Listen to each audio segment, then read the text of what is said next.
में आरती नाम की महिला अपने बेटे कल्लू के साथ रहा करती थी।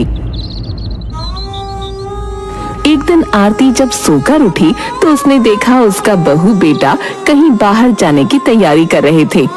कल्लू बेटा, सुबह सुबह बहू को लेकर कहाँ जा रहे हो? हम ये गांव छोड़कर जा रहे हैं माँ। गांव छोड़कर जा रहे हो? कहना क्या चाहते हो? आपसे कितनी बार कहा था माँ जी, इस मकान को बेच दीजिए, मगर आपको हमसे ज्यादा अपने मकान से प्यार है। बहू, इस मकान में मेरे पति की यादें जुड़ी हुई हैं, मेरे बेटे का बचपन जुड़ा है, भला मैं इस मकान को कैसे छोड़ सकती हूँ? अगर आप नहीं बेच सकती तो आप यहीं पर रहिए, अकेली। मैं इस गांव के माहौल में इन जाहिलों के साथ नहीं रह सकता, इसीलिए मैं अपनी पत्नी के साथ हमेशा हमेशा के लिए ये गांव और ये घर छोड़कर जा रहा हूँ। मुझे अकेला छोड़कर मत जाओ बेटा, तुम्हारे सिवा मेरा इस दुनिया में है ही कौन? तुम मुझे अकेला छोड़कर चले जाओगे तो मैं किसके सहारे जीऊंगी? मुझे पता था माँ जी, आपके ड्रामे शुरू हो जाएंगे। इतना बोलकर कल्लू की पत्नी कल्लू की ओर देखकर बोली, अब चलिए, बस का टाइम होने वाला है। माँ जी को तो हमेशा आदत है रोने धोने की। कल्लू और उसकी पत्नी आरती को रोता छोड़कर चले गए। आरती बहुत देर तक अपने बेटे की याद में आंसू बहाती रही। दोपहर के समय आरती अपनी दोस्त सविता के पास चली गई। क्या हुआ आरती, तुम्हारी आंखों में आंसू क्यों? आज तुम्हारी बहू ने तुमसे फिर झगड़ा किया? नहीं सविता, आज मेरी बहू ने वो किया जिसके बारे में मैंने कभी नहीं सोचा था। साफ साफ बोलना, क्या हुआ? मेरा बेटा अपनी बहू के साथ मुझे छोड़कर चला गया। आखिर मेरी क्या गलती थी? सिर्फ यही ना, मैंने अपने पति के जाने के बाद अपने बेटे को शहर में पढ़ाया लिखाया, अच्छी परवरिश की। आजकल के नौजवान बच्चे अपने आप को समझते क्या है? वो तुम्हें छोड़कर ऐसे कैसे जा सकते हैं? क्या उन्हें तुम्हारे बारे में एक पल भी ख्याल नहीं आया? उनके जाने के बाद तुम्हारा क्या होगा? आरती रोते हुए बोली, मैंने अपने बेटे के सामने बहुत गिड़गिड़ाया सविता, लेकिन उसका दिल नहीं पसीजा। जो होना था वो हो गया आरती। अब ये बताओ, तुम आगे क्या करोगी? मतलब तुम्हारा खर्चा पानी कैसे चलेगा? यही सोच सोच कर तो पागल हुई जा रही हूँ। तुम हिम्मत मत हारो आरती। जब तुम्हारे पति जीवित थे तो वो समोसे का ठेला लगाया करते थे और तुम उनके साथ समोसे बनाती थी। तुम अब भी वही काम कर सकती हो। शायद तुम सही कहती हो, जीवन व्यतीत करने के लिए मुझे कुछ तो करना ही पड़ेगा। हिम्मत मत हारो आरती। इन नौजवान बच्चों को दिखा दो, उनके बूढ़े माँ बाप उनके बगैर भी अपना जीवन काट सकते हैं। उन्हें हर कदम पर हमारी जरूरत है, हमें उनकी नहीं। सविता की बात सुनकर आरती के अंदर हौसला जाग गया। अगले दिन आरती समोसे का ठेला लगाकर गांव में एक पेड़ के नीचे खड़ी हो गई। एक बूढ़ा व्यक्ति धीमे धीमे कदमों से चलता हुआ आरती के पास आकर बोला, समोसे में खुशबू तो बहुत अच्छी आ रही है। मैं तुम्हें जानता हूँ, तुम रतन की पत्नी आरती हो ना? हाँ हाँ, मैं रतन की पत्नी आरती ही हूँ। शायद तुम मुझे नहीं पहचानती।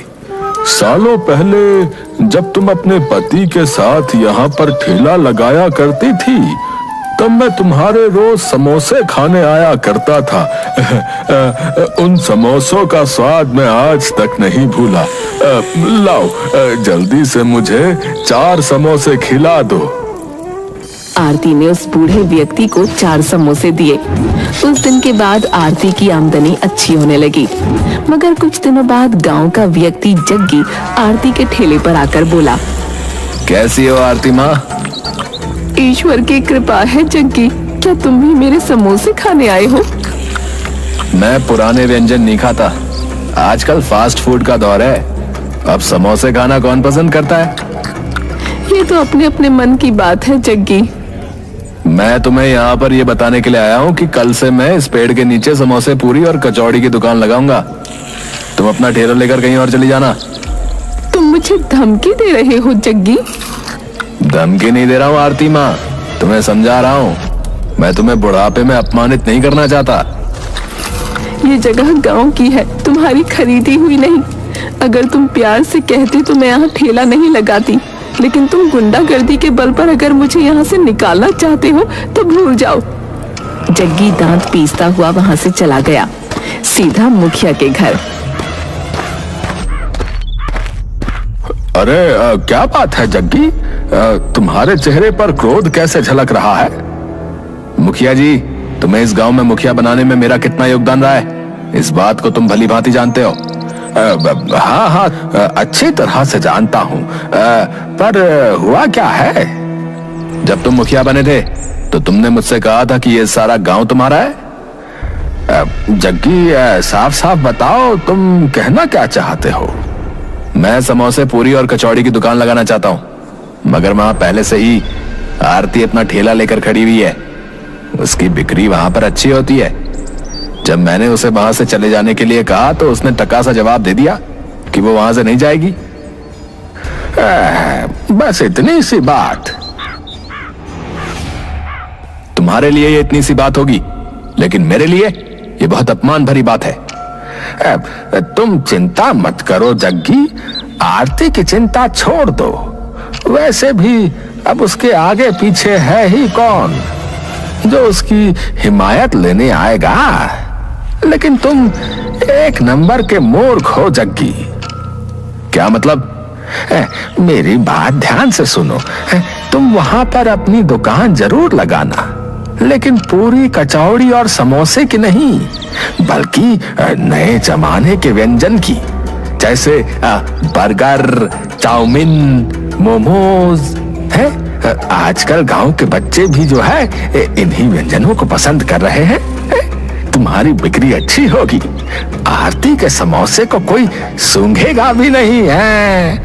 आरती स्वयं अपना ठेला लेकर फिर वहां से चली जाएगी।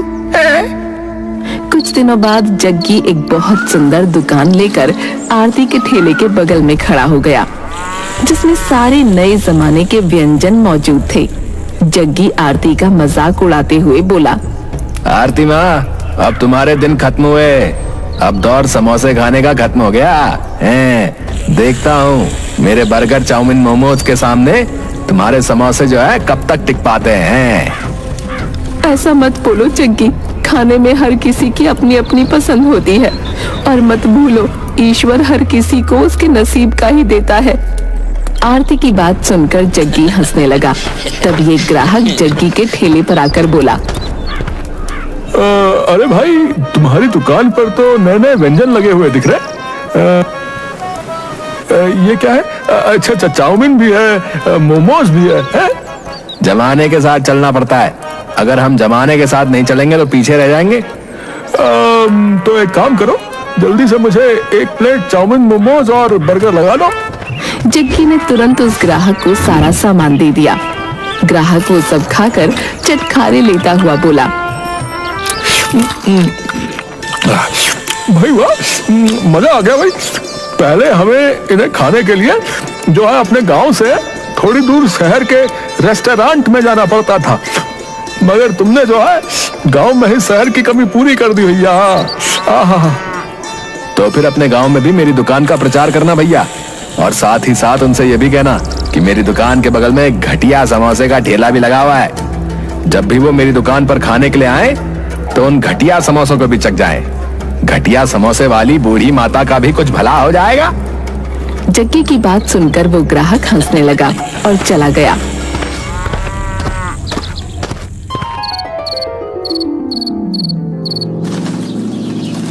कुछ ही दिनों में जग्गी के ठेले पर भीड़ लगने लगी और आरती के समोसे अब कोई नहीं खाता था। जग्गी ग्राहकों के सामने आरती के समोसे का मजाक उड़ाता रहता। एक दिन आरती क्रोधित होकर जग्गी से बोली, देखो जग्गी, तुम्हारी बिक्री से मुझे कोई एतराज नहीं, लेकिन तुम्हें इस तरह मेरे बनाए हुए समोसों का मजाक नहीं उड़ाना चाहिए। तुम जितनी मर्जी चाहे अपनी दुकान का प्रचार करो, लेकिन तुम्हें मेरे ठेले का दुष्प्रचार करने का कोई अधिकार नहीं। मूर्ख बुढ़िया, तू अभी भी नहीं समझी? क्यों बेशर्मों की तरह अब मेरी दुकान के बगल में ठेला लगाए हुए हैं?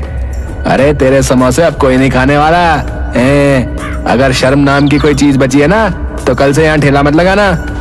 आरती उदास होकर अपना ठेला लेकर वहां से चली गई। अगले दिन आरती ने अपना ठेला नहीं लगाया। वो आंखों में आंसू लिए गांव से थोड़ी दूर एक पेड़ के नीचे बैठकर फूट फूट कर रोने लगी। आप मुझे इतनी जल्दी छोड़कर क्यों चले गए? आपके जाने के बाद मैंने सोचा था मेरा बेटा मेरा सहारा बनेगा, मगर वो भी मुझे छोड़कर चला गया। तभी आरती के कंधे पर पीछे से किसी बुजुर्ग महिला ने हाथ रखा। तुम इतनी उदास क्यों हो बेटी? तुम इतना रो क्यों रही हो? आरती ने जैसे ही पलटकर देखा, उसके सामने एक 90 वर्षीय बुजुर्ग महिला खड़ी उसे ममता भरी नजरों से देख रही थी। तुम चाहो तो मुझसे अपने दिल की बात कर सकती हो बेटी, मुझे अपनी माँ समझो। आरती रोते हुए सारी घटना उस बुजुर्ग महिला को बताने लगी। अब आप ही बताइए माँ जी, मैं क्या करूँ? सोचा था कि समोसे बनाकर अपना जीवन यापन करूंगी, मगर अब कोई मेरे समोसे भी नहीं खाता। नए प्रकार के व्यंजन मुझे बनाने नहीं आते। चिंता मत करो, मैं तुम्हें कुछ ऐसा बनाना सिखाऊंगी जिससे कोई भी उसे एक बार खाएगा तो वो स्वाद जीवन भर नहीं भूल पाएगा। आओ मेरे साथ। वो बुजुर्ग महिला आरती को गांव से थोड़ी दूर अपनी झोपड़ी में ले गई।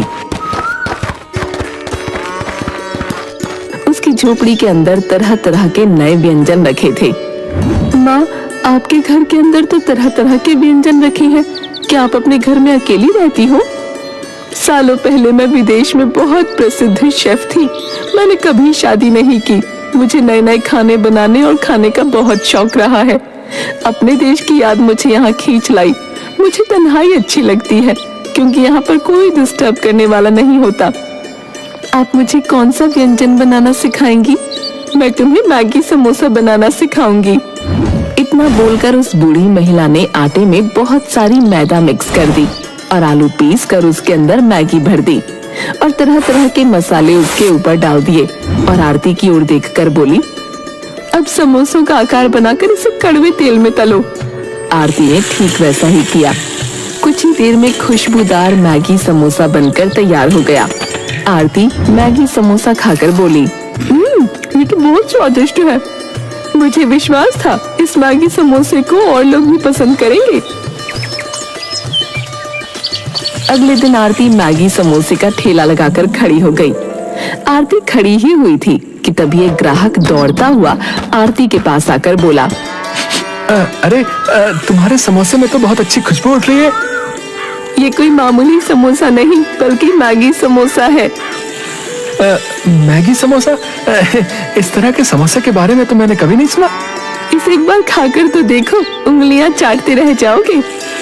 तो देर किस बात की है, जल्दी से मुझे 2 समोसे दे दो। आरती ने उस ग्राहक को 2 समोसे पकड़ा दिए। समोसे खाकर ग्राहक चटखारे लेता हुआ बोला, आपकी मैगी समोसा खाके तो मजा ही आ गया। आहा। तभी वो ग्राहक जग्गी की दुकान के ग्राहकों से बोला, अरे माँ जी का मैगी समोसा खाकर देखो तुम लोग, चाउमीन मोमोज और बर्गर खाना भूल जाओगे। आहा। उस ग्राहक के कहने पर सभी ग्राहक आरती के समोसे खाने लगे। उन सभी को मैगी समोसे बहुत पसंद आए।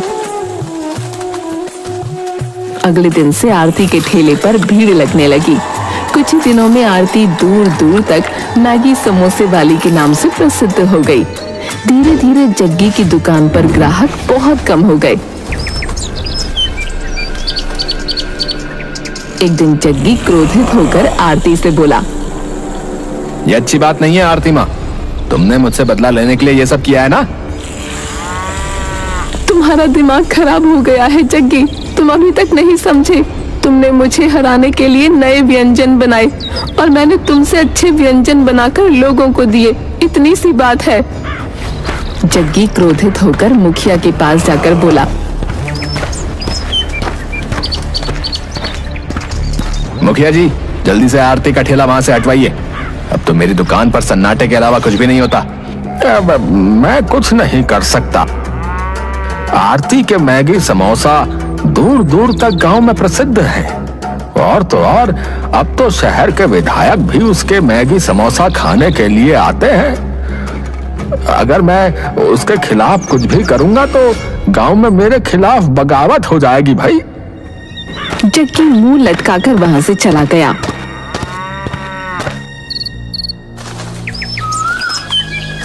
कुछ दिन बाद जग्गी ने दुकान लगानी बंद कर दी और आरती ने एक ग्राहक से पूछा, जग्गी अपनी दुकान क्यों नहीं लगा रहा?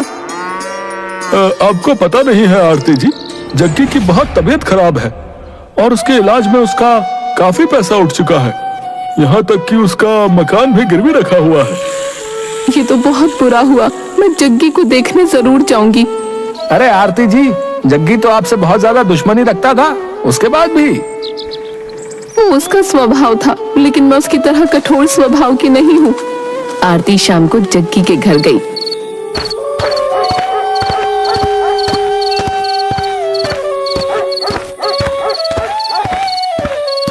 आरती को देखकर जग्गी बुरी तरह से चौंक गया। अब तुम्हारी तबीयत कैसी है जग्गी? जग्गी की आंखों में आंसू आ गए। मुझे माफ कर दो आरती माँ। एक तरफ माँ भी कहते हो और दूसरी तरफ माफी भी मांगते हो। माँ भला अपने बेटों से नाराज होती है क्या? मैं आपको कितना भला बुरा बोलता था। शायद ईश्वर ने मुझे मेरे कर्मों की सजा दी है। चिंता मत करो। तुम्हें इलाज के पैसों की अगर और जरूरत पड़े तो बेझिझक मुझसे कह देना, मैं तुम्हारी मदद करूंगी। आरती ने पैसों से जग्गी की बहुत मदद की। जग्गी सही हो गया और आरती की दुकान पर आकर बोला,